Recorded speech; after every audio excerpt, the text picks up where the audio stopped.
Bonjour chers passionnés de Parlons de pisciculture, comment vous allez? J'espère bien. Alors aujourd'hui encore, je vais vous amener dans un monde de rêve. Imaginez une personne qui rêve de faire de la pisciculture. Elle est motivée, elle veut gagner de l'argent, mais il y a un problème qui cloche. Elle n'a pas de temps. Elle pense alors que son rêve est terminé. En quelques instants, je vais vous montrer 4 méthodes utilisées par des pisciculteurs. Mais attention, certaines personnes gagnent aujourd'hui leur vie sans avoir construit la moindre étang. Comment est-ce possible? Je vais tout vous expliquer à la fin de cette vidéo. Je vais vous dire quelle méthode je recommande si vous voulez commencer avec un petit budget. Alors, restez jusqu'à la fin de cette vidéo. Vous allez découvrir. Pendant longtemps, on nous a fait croire qu'il temps pour produire du poisson. Mais c'était vrai il y a plusieurs années. Mais aujourd'hui, les choses ont changé. La technologie a évolué, les méthodes ont évolué. Et la pisciculture est devenue accessible à beaucoup plus de personnes. Alors, je vais parler de la première méthode qui est le bassin hors sol. C'est la méthode que je recommande le plus. Pourquoi?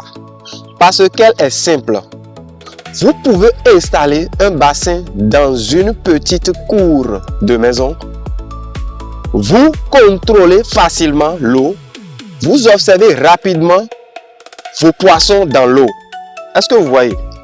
Et vous observez aussi rapidement vos poissons et surtout, vous apprenez le métier en même temps, qui est la pisciculture. Sans investir une fortune, chers amis.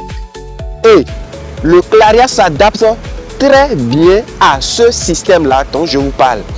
Mais attendez de découvrir la deuxième méthode, bon système de levage. La deuxième méthode qui est la méthode de cage flottante. Imaginez une grande cage flottante installée sur un lac ou un barrage. Les poissons grandissent directement dans l'eau naturelle. Est-ce que vous voyez? Et cette méthode permet d'élever une très grande quantité de poissons dans cette eau naturelle-là. Et c'est une excellente solution lorsqu'on a accès à un grand plan d'eau. Est-ce que vous voyez? Mais il y a une condition importante. Il faut choisir un endroit adapté et bien gérer son élevage. Est-ce que vous voyez? Et ce n'est pas encore la méthode la plus modernisée. Et maintenant, nous allons parler du système RAS. Voici une technique impressionnante. L'eau est filtrée, elle est nettoyée, puis elle est réutilisée dans les bassins. Est-ce que vous voyez comment ce système-là évolue? On réutilise la même eau et cela permet de produire des poissons avec très peu de consommation d'eau. Par contre, cette technologie demande plus de moyens financiers que la première. Est-ce que vous voyez? Et si vous débutez, ce n'est peut-être pas la meilleure option. Mais il reste encore une dernière méthode et elle pourrait vous surprendre. Nous allons toujours continuer avec les méthodes ou systèmes de levage et nous allons parler maintenant de l'aquaponie. Imaginez maintenant que les poissons puissent vous aider à produire des légumes. Oui, c'est possible. Beaucoup vont se poser la question, mais comment les poissons vont permettre de produire les légumes? Les déchets des poissons nourrissent les plantes. Est-ce que vous voyez? Et les plantes nettoient l'eau. Résultat, vous produisez du poisson et sur la même installation. Et je vous dis que c'est une technique moderne et très intéressante. Alors, quelle méthode choisir? Si vous me demandez mon avis, vous répondrez sans hésiter le bassin hors sol. Mais pourquoi est-ce que cette méthode, il demande moins d'argent, il est facile à gérer et il permet d'apprendre rapidement les bases de la pisciculture. Est-ce que vous voyez?